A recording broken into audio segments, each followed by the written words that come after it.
So we're joined this morning by the Vice Chair, and we'll soon to be joined by the 1st Congressional District Youth Cabinet, something that we are starting, and they actually have introduced a piece of legislation to have a presidential cabinet comprised of youth all across the country.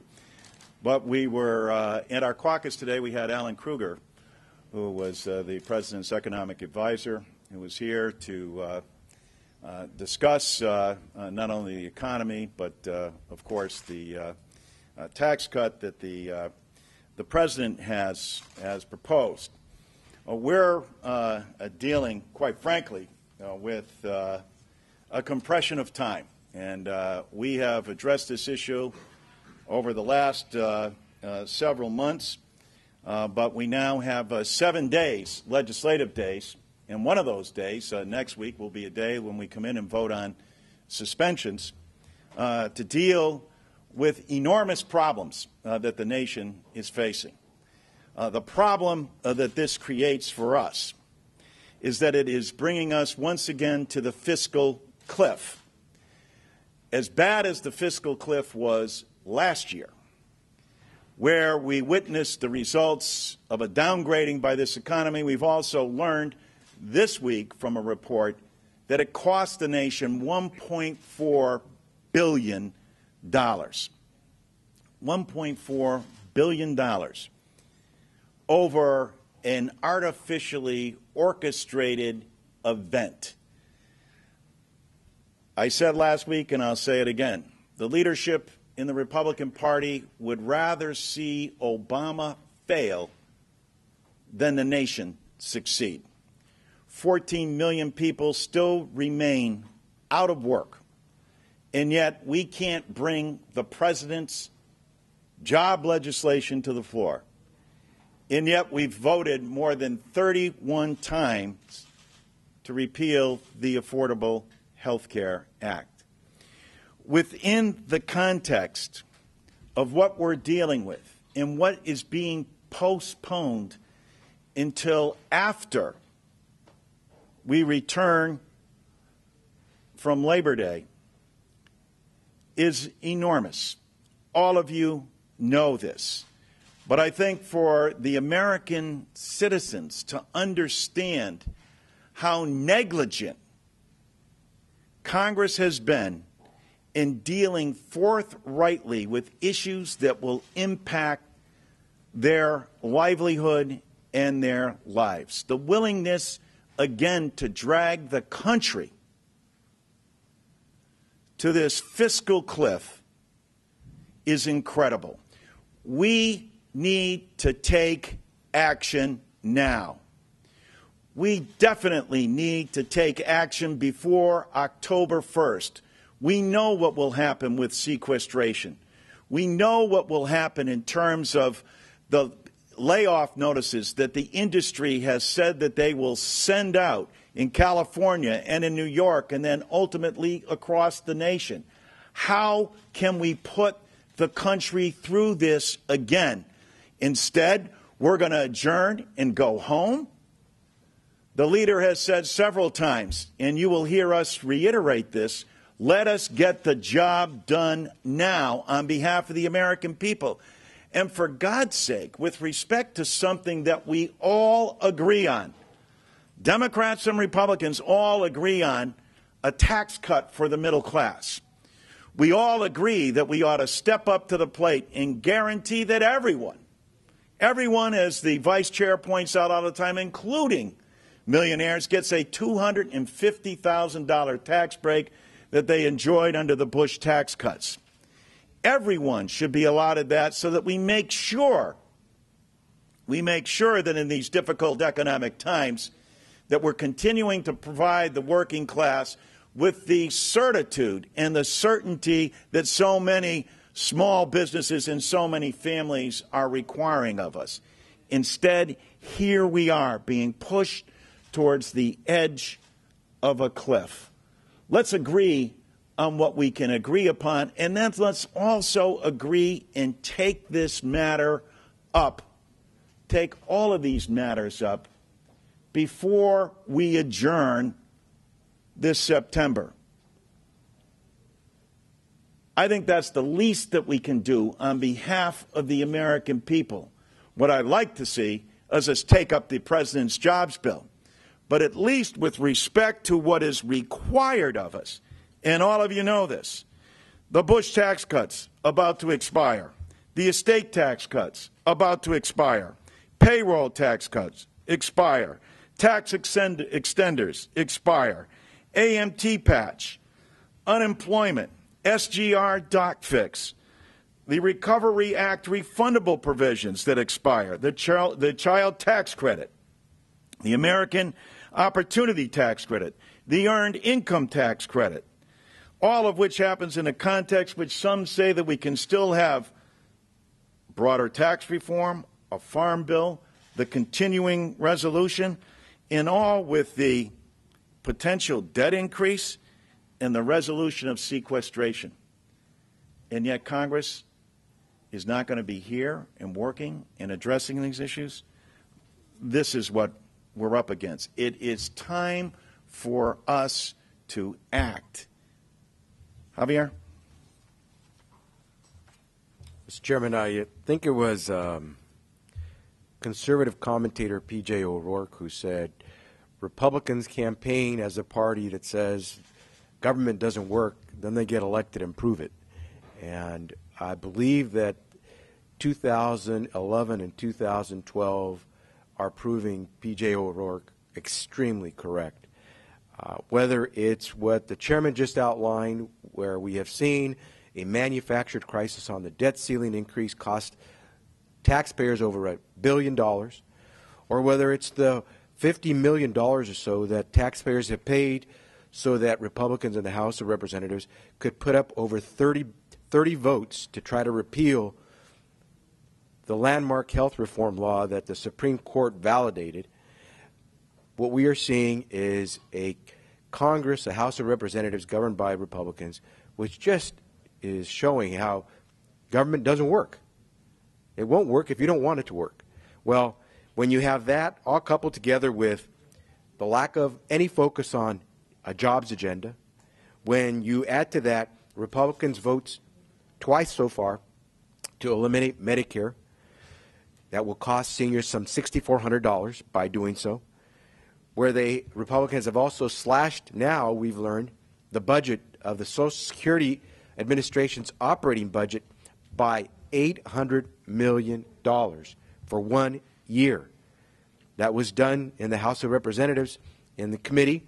That hasn't yet come to a full vote, but that's where they're heading in terms of cutting Social Security, which has a surplus of over $2.5 trillion, but their Republicans are willing and prepared to cut $800 million out of the operating budget for Social Security, which provides over 54 million Americans with payment of benefits on a monthly basis. And so what we do find is that P.J. O'Rourke is probably right. Republicans do campaign saying government can't work, and then they did get elected. And I believe they have proven that if you don't want it to work, it won't. Thank you, Javier, again. And the time constraints that we're operating under are enormous. We are now being joined by the, please come up here, by the 1st Congressional District Youth Cabinet. And I'm very proud to say that they have introduced a piece of legislation. Well, I have introduced it on their behalf, along with Lacey Clay and many other co-sponsors as well of the bill. I wish you all had the same opportunity that I have to look at this extraordinary group of people that have become so vitally important to our nation's future, and their involvement and their commitment. And I'm going to ask Kelvin if he would come forward and say a few words about the Matt Wilson will come forward and say a few words about the bill. Matt? Thank you, Congressman Larson. I'm so proud to be here today with Congressman Larson on behalf of the 1st Congressional Youth Cabinet. Today, we share our excitement to present a resolution to create a presidential youth council. The structure will be similar to that of existing youth cabinets. This legislation that Congressman Larson is introducing will actively engage youth in all levels of government, from the presidential level to the level where members of Congress have their own cabinets. Each of these levels of advisory youth programs connects back to the experiences of peers in our hometown. The Youth Cabinet of the 1st District has majorly influenced legislation on a wide range of issues, and we hope this can continue throughout the entire country. For example, the congressmen and other state lawmakers have held field hearings on a wide range of issues, but more specifically on those in the, about children in the recession. This has influenced state legislation that puts into place social programs to correct poverty caused by the recession. It is time that the youth of America are not only seen, but also heard as well. The Government Youth Advisory opportunity means more future citizens will feel positively connected to their government and better realize outcomes in youth programs that our government spends precious, finite resources on. We hope that every member of Congress and each senator signs on to the bill to help ensure a healthy democracy for tomorrow, and to help us protect our democracy for tomorrow's citizens. Thank you. Thank you, Matt. Matt also did an extraordinary job at Central Connecticut State University several months ago, making the case on behalf of his fellow colleagues and so many students across this country to make sure that the interest rate that students pay didn't double. And they had the opportunity to listen to Joe Courtney today and Chris Murphy, Steny Hoyer, and of course our leader, Nancy Pelosi. With that, we'll take questions that the press might have. Is Javier still here? Yes. Why are there so many Democrats on Ron Paul's audit the Fed bill, while so many Democratic co-sponsors? Well, I think that while Ron is a well-known populist, I think that a lot of the angst that occurs out there in the public oftentimes is directed at the Fed. Certainly, Ron Paul has become an iconic figure, and I think a number of people in their districts at public and town hall forums have heard that similar kind of message. But I think, as all of you know and understand, that in order for the Fed to conduct strategy, that the Congress has long ago ruled and determined that the idea that you would, in terms of negotiating with other countries around the globe, would open up your strategy sessions probably doesn't make a little sense or in terms of developing that kind of strategy. So I will oppose the Ron Paul bill, and I know several Democrats will, but inasmuch as I think a lot of people see this vote as a vote that's probably going nowhere but keys into what is populist sentiment out there, perhaps that's what I would postulate. I don't know. It's nothing that has come up, certainly, in the caucus. By advocating early action on all these unfinished business, you seem to be going against the strategy that was outlined by Senator Murray, which is let's use our leverage to get a better deal in December. Wouldn't dealing with the sequester now be essentially a disarmament of your party and the president? Not really. Well, it would be, I think, in the best interest of the American people for us to do it.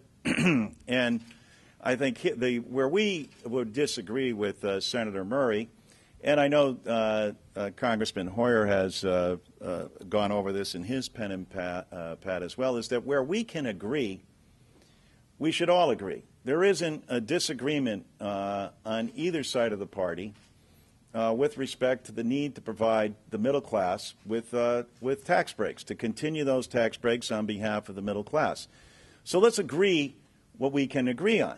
What the Republicans have said is, no, no, no, no, no, we want you to agree with something we know you don't agree on. And that is to provide tax cuts for everyone. The Senate, in response, understands in the majority that perhaps that they are going to exert a different kind of leverage. I think the important thing is for the American people is that we act in their best interest.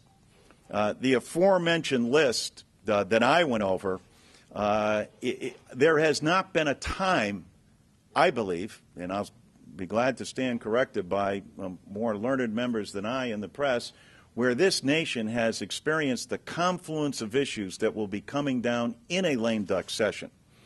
And so we hope and we feel, because of the length of that issue, that a number of these issues could be taken up in a timely basis. Certainly they should be taken up prior to adjournment, and then you look at the 16 days that have only been allocated for when we're here.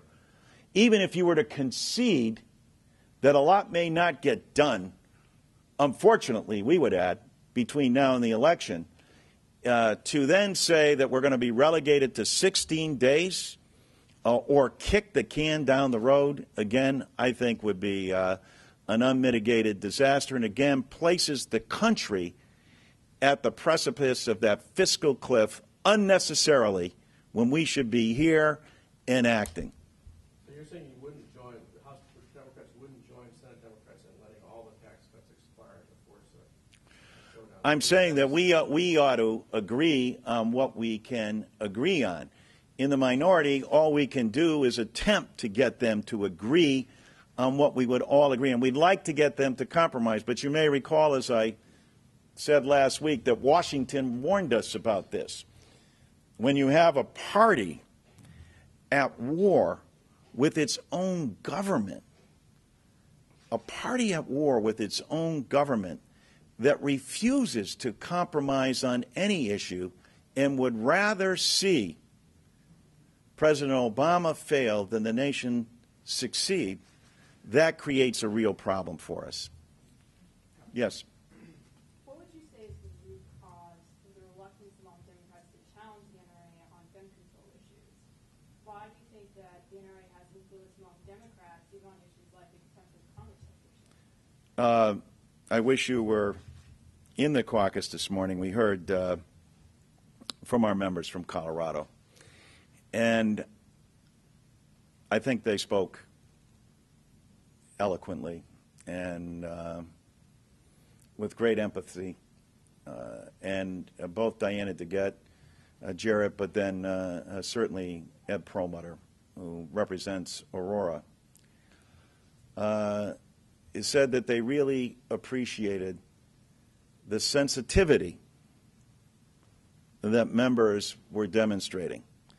I can tell you on the floor, and whether you're speaking to Carolyn McCarthy or Jan Schakowsky or whomever you're speaking with, the passion and the commitment, along with a number of the mayors that exist, and whether it's Nutter in Philadelphia or Bloomberg in New York, and other governors who feel very strongly about this, it is a matter of the sensitivity and wanting to make sure that we get beyond the grieving period. But I think you will see Democrats very engaged on this issue. Congressman, to follow up on that, though, there's a certain amount of timing where you've got the momentum of Aurora to possibly revive your gun control initiatives. Do you think that's at hand?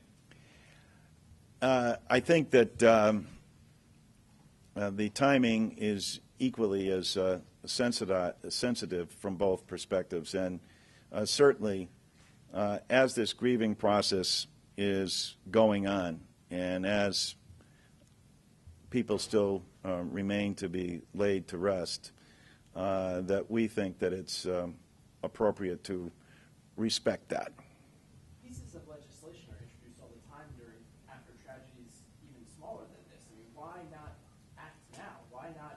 How much longer do you need to wait before you decide to introduce legislation? Well, I think that that's an individual question, but I do think that it certainly is, and I'll say it again, from our perspective, and the sentiment of our caucus was demonstrating the kind of sensitivity to what Aurora is going through. I will say that along with that sensitivity was also a great deal of determination on the part of the people from Colorado and our members, and particularly Ed Perlmutter, who talked about Aurora and the good people there and, the resilience of those people. So I would agree with you with respect to resilience, call it a matter of protocol, but I think it's the kind of respect that people feel that they should afford their colleagues and an institution. Last question. Did you already agree to some concrete action in the meeting, and you're just waiting No, to announce it? no. We listened to the eloquence of our members as they told us about events from their perspective as they unfolded in Colorado, and I will say that Representative Perlmutter was extraordinary. Thank you very much.